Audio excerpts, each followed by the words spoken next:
నమస్తే అండి అందరికీ. Welcome to match man channel. Happy Valentine's day అందరికీ. ఈరోజు లవర్స్, మ్యారీడ్ కపుల్ చాలా హ్యాపీగా సెలబ్రేట్ చేసుకునే రోజు. కానీ ఇదే రోజు మన ఇండియాలో చాలా పెద్ద ఇన్సిడెంట్ జరిగింది. అదే పుల్వామా అటాక్. అసలు ఈ అటాక్ గురించి చాలామందికి తెలియదు. దీని గురించి డీటెయిల్గా తెలుసుకుందాం. పుల్వామా అటాక్ ఇండియన్ హిస్టరీలో చాలా పెయిన్ఫుల్ డే. ఈ పుల్వామా అటాక్లో 40 CRPF జవాన్లు వీరమరణం పొందారు. అసలు ఈ అటాక్ ఎలా జరిగింది, ఎవరు రెస్పాన్సిబుల్, ఈ అటాక్ తర్వాత ఇండియా ఎలా రియాక్ట్ అయిందో తెలుసుకుందాం. అది February 14th, 2019. 2500 మంది జవాన్లకు పైగా 78 వెహికల్స్లో జమ్మూ నుంచి శ్రీనగర్కి NH-44లో ట్రావెల్ చేస్తున్నారు. శ్రీనగర్కి 30 కిలోమీటర్ దూరంలో ఉన్న లితోఫిరా అనే విలేజ్ పుల్వామా డిస్టిక్లో ఉంది. కరెక్ట్గా ఎగ్జాక్ట్గా అదే పాయింట్లో మన జవాన్లు కూడా ట్రావెల్ చేస్తున్నారు. కరెక్ట్గా ఆ టైంలో ఒక స్కార్పియో ఫాస్ట్గా వచ్చి మన ఇండియన్ ఆర్మీ బస్ని డాష్ ఇచ్చింది. బూమ్! మ్యాసివ్ ఎక్స్ప్లోజన్ జరిగింది. ఆ అటాక్లో 350 kgs IED ఎక్స్ప్లోజివ్స్ యూజ్ చేశారు. కరెక్ట్గా కళ్ళు మూసి తెరిసే లోపల 40 మంది CRPF జవాన్లు వీరమరణం పొందారు. రీసెంట్ టైమ్స్లో మన ఇండియాలో అదే అతిపెద్ద టెర్రరిస్ట్ అటాక్.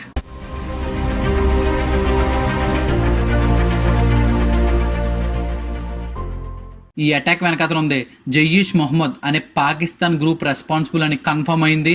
అలాగే ఈ గ్రూప్ని మసూద్ అజార్ అనేవాడు లీడ్ చేసేవాడు. ఈ సూసైడ్ బాంబర్ పేరు ఆదిల్ అహ్మద్ దార్. వీడు 20 years కాశ్మీరియన్. వీడు ఇండియాలోనే ఉండేవాడు. 2018లో పాకిస్తాన్ టెర్రరిస్ట్ దగ్గర ట్రైనింగ్ తీసుకుని ఈ అటాక్కి ప్రిపేర్ అయ్యాడు. Surgical strike 2.0. ఈ అటాక్ తర్వాత మన ఇండియా పాకిస్తాన్కి చాలా పెద్ద కౌంటర్ అటాక్ ఇచ్చింది.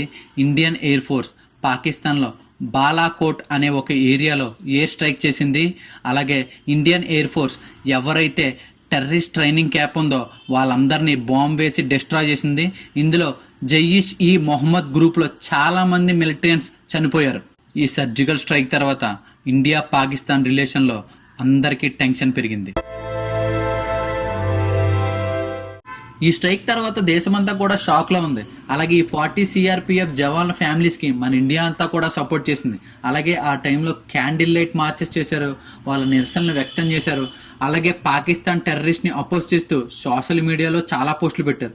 ఆ టైంలో PM నరేంద్ర మోడీ గారు, ఇండియన్ ఆర్మీ అలాగే ఇంటెలిజెంట్ ఏజెంట్స్ కూడా పాకిస్తాన్కి చాలా స్ట్రాంగ్ వార్నింగ్ ఇచ్చింది. ఆ టైంలో ఇండియా పాకిస్తాన్ కూడా వార్ సిచ్యువేషన్ కూడా వెళ్ళింది. ఆ టైంలో ఇండియా డిప్లొమాటికల్లీ ఇంటర్నేషనల్ లెవెల్లో పాకిస్తాన్ని ఐసోలేట్ చేశారు.